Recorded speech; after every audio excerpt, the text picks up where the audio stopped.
How to get DeepSeek API Key. So this is going to show you how to use DeepSeek API. So first of all, go to deepseek.com. In the top right hand corner, you'll see API platform. Click that link. Go ahead and log in with your account if you haven't already. For me, I'm just using a throwaway account, using a Google account, etc. But obviously be careful, etc. with what account you use. For mine, it's just a throwaway, so it's fine.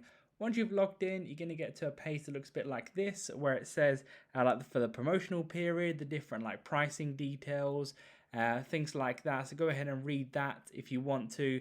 You can go ahead and go to API keys in the top left hand corner there. Then you've got to create new API key. You can go ahead and type the key name, create the key itself. Then you'll get that string of letters and numbers. You can go ahead and copy that. You can click done. You can go ahead and edit that when you want to. You can also remove it within there. You can check the billing and things like that too within there. But that's where you can do it. Leave a like on the video if it helped and subscribe for more helpful videos.